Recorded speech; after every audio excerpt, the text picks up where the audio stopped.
To begin, inspect your lift. Notice that there are zip ties around a wooden block and around your airlift cylinder.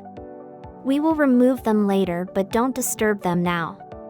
There are 2 white guides on either side of your lift. Check to make sure that they are aligned with one another vertically. If they are misaligned, take pliers and twist to realign. Next, check the spring. It should be connected on both ends, as you see here. If the spring is loose on either end, reconnect it. It is looped around the pin on one end and around a tab on the other. A pair of pliers can help you pull the spring into position if it has come loose during shipping. Finally, inspect the pin. It should move freely up and down and side to side.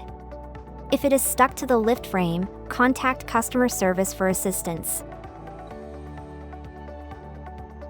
Now, it's time to lubricate the moving parts of your lift. Grab some WD-40 or similar lubricant, paper towels, or other lint-free cloth.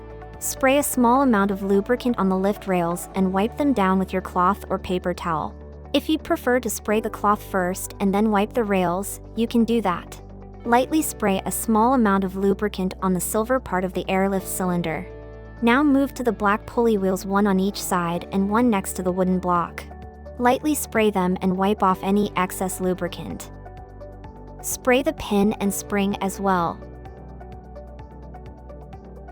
Don't remove the block or cut those zip ties yet. Finally, lightly spray the white plastic guides, 2 on each side of the lift. Wipe off any excess lubricant.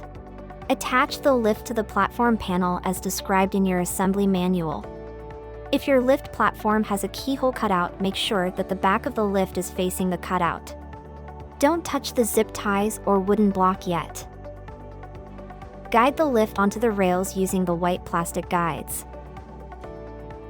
Carefully insert the ends of the cables into the rail tabs on your lift rails. Make sure the cables are hooked onto the rails on both sides of the lift. Cut the zip ties, but don't remove the block yet.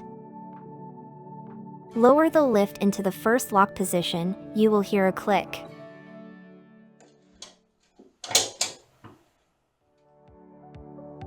Do not adjust the height of the lift until assembly is complete.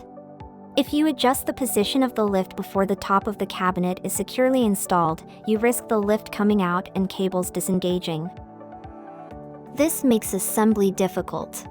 If your lift becomes disengaged, contact customer service for assistance. You can now remove the wooden block from the back of the lift. If it does not disengage easily, tug gently on the red ribbon to pull the block free. If the block is still difficult to remove, finish cabinet assembly.